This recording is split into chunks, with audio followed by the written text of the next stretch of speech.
Tired of manually harvesting resources? Do you have something better to be doing? The new Dino Depot V2 passive production is here. Come with me and I will show you everything you need to know right now. Hello everyone, I'm Garlic-Head Joe. If you're new to my channel, I do videos on Ark Survival, mostly tips, tricks, and reviews. Stay updated on all of my content, just simply hit the subscribe button and make sure notifications are on. Now let's get back to the video. All right, everyone. Today we're going to take a look at the new Dino Depot's passive production system that just got an overhaul.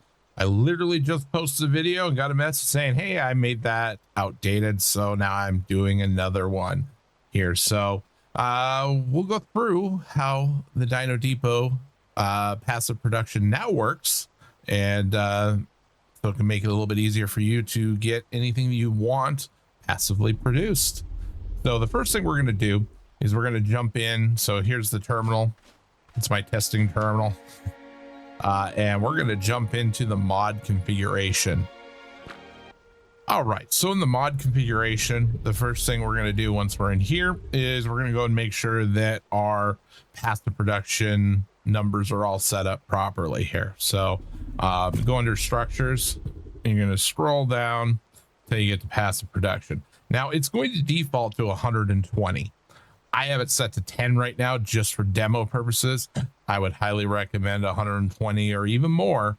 Those are seconds. So right now I have it set to 10. So it's going to run the production run basically every 10 seconds. And I'll show you that. That's kind of important. And we'll pay attention to that when we get further into passive production. But again, I don't recommend 10 seconds for just anyone.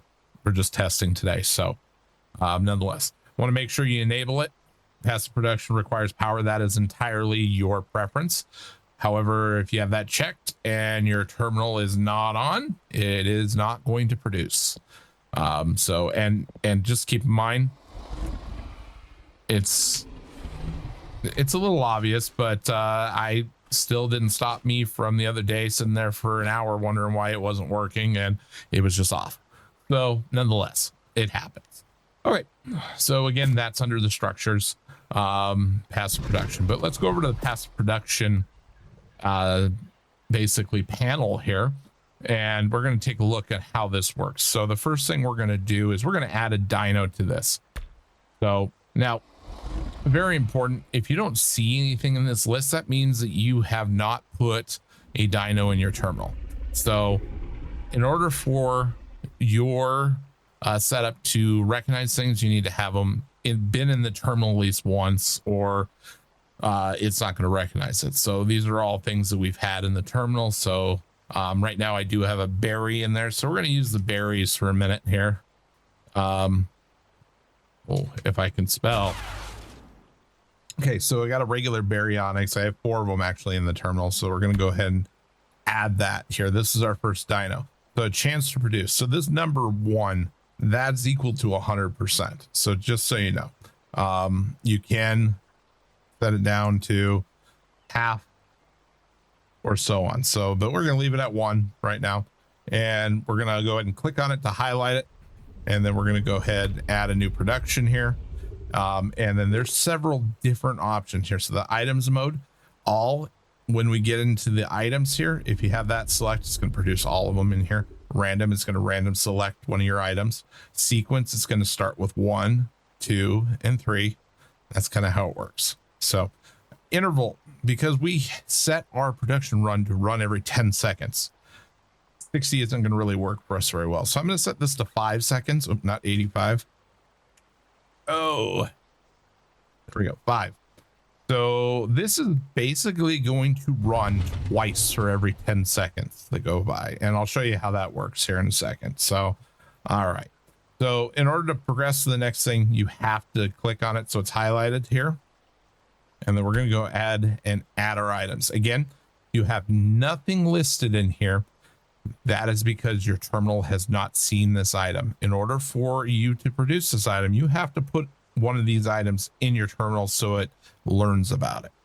So, and I'll show you how to do that here in just a moment as well. But these are all items that I have placed in the terminal before, and it knows what they are. So we're going to make these baryonics. Let's have them do, I know none of this really makes sense for a berry, but we're just going to have it produce biotoxin. All right, so now we have biotoxin. So we're going to have it highlighted here and basically the amount per dino. So right now I have 4 dinos in there. So it should be producing 1 for every dino of this biotoxin based on this all setting here. And max per cycle, so you can set how many you actually want to possibly happen. And max in terminal. So again, if you don't want to have 50,000 of them stacked up in there, you can say I only want 1,000 there. Once you hit 1,000, it's going to stop producing that. So, all right.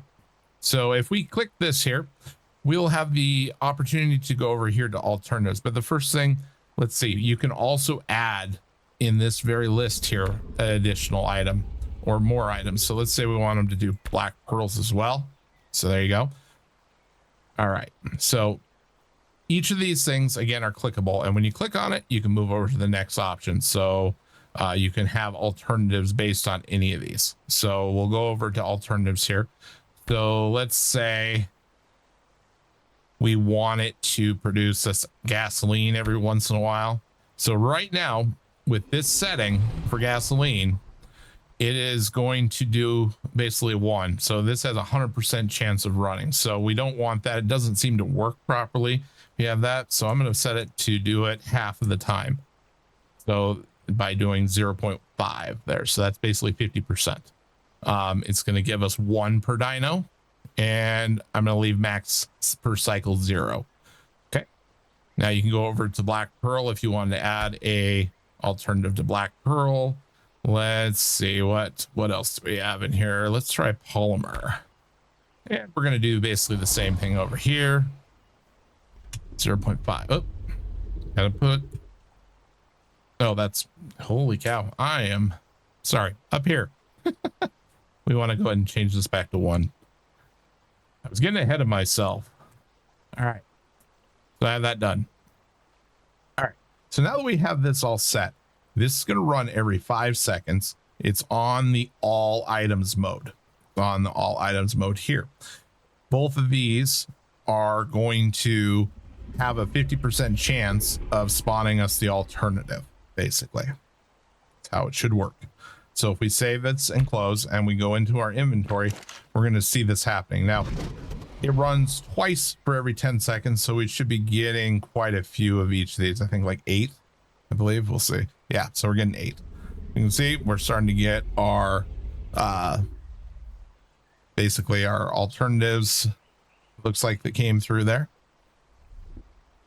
Again, I wouldn't suggest having this at 10 seconds because you're just going to blow out your inventory eventually. It'd be very good, right? So, but that's how that works right there. And that's with the all setting. Let's go dig a little bit deeper into this right now. Go back to passive production, and you have to click on these to get to the next item here. You can see we have this all set up here. But let's say that we want to maybe not have it as cheaty as it is currently. Well, we can do consumables in here too. So if we want to, we can go in here and say, yes, we want these things, but they're going to cost us a Tinto berry. And we got to go ahead and make sure Tinto berries are loaded in the terminal. Basically, it's going to eat that up and eat 1 for each one of those. So basically 4 for every run. So well, actually, that is incorrect. So basically there'd be 8 for each run. So nonetheless, so I'm going to save this here. We're going to go back in here, and I have 39 Tinto berries. It's going to start consuming some Tinto berries here. There we go.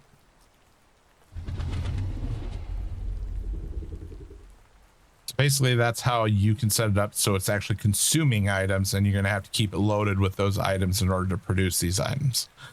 So, all right. Go back into the configuration mode here.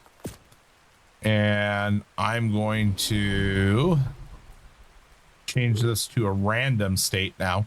And what that's going to do, it's going to randomly select these things. So we're not going to get all of them all the time. So if I save that now and we go back in, we're going to start getting some random things. Let's go ahead. I'm going to transfer all these out so we can see. Oh, see. so we hit the polymer on that one. So in another 10 seconds, we're going to get another thing. Could pick polymer again. Who knows? That's how it works sometimes. Oh, there we go. We got some biotoxin.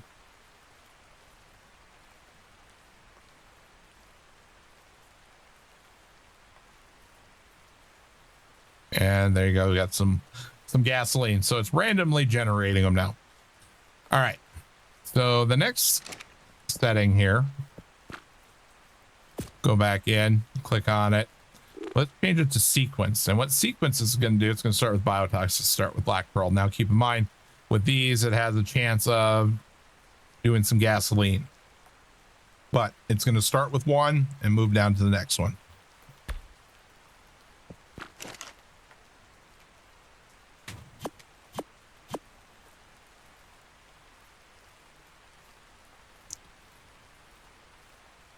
Okay, so we got the biotoxin. That's going to go and do another one. And then we have the polymer. All right, so we're back in passive production here now that we've seen the different modes. You can also apply those modes into your alternatives as well, where you can do random so you can actually have more than one thing. So if we wanted to generate a Rex egg, we can go ahead and say random here. I'm going to remove our requirement for consumable here. Again, that would also have the ability to have random sequence in there if you had multiple items that you'd be consuming. So now that we have that set to random, this is set to all. We'll go ahead and we'll just leave this on all here. We'll save. I'm going to go ahead and clean this out because we got a bunch of stuff in here now. And now we should start seeing a little bit different function with this because it's going to randomly create something. So now we're getting some eggs and black pearls. And then this next run, we'll probably get something a little bit different. Yeah. So as you can see, it's just running those numbers and basically producing those items. All right. So this next thing we're going to do is we're going to go ahead and create a new production. And this time I want to produce flint. It's an item that I haven't produced in here. So we're going to go ahead and take a look here real quick. Go into passive production. We're going to go ahead and add a dino. And we're going to use the penguin here. We'll accept that. I'm going to go ahead and click on that. We're going to do a production and I'm going to change this again to 5 seconds just for demo purposes. And I'm going to leave it as all. And then we're going to go into items here and we're going to find flint, but we don't have flint. So again, if you can't find the item that you are looking for here, it means that the terminal hasn't seen it yet and it has to learn about it. So we're going to have to exit out of here. So I'm going to go ahead and exit out of what we were doing here. We're going to go ahead and open that up and I have some flint here. I'm going to pop it in here. Well, I'm here. I know that we don't have electronics in there yet. So I'm going to go ahead and put those in there. That's all I have to do. Now I can go ahead and I can remove this. All right. So now that we've put in our items, so the machine or the terminal can actually learn about it, we're going to go back into our mod configuration under passive production, and we're going to add our Kairuku back in. Accept, click on it. We're going to go ahead and add a production and I'm going to change this back down to 5. Again, that's entirely up to your settings. And then we're going to add the items. So now we should see our flint and our electronics because the terminal has learned about it. So we'll go ahead and say flint. And while we're here, because it's our penguin, we should be able to make some organic polymer. We'll add those both in. Now what we're going to do as well is let's add another production run just for the heck of it.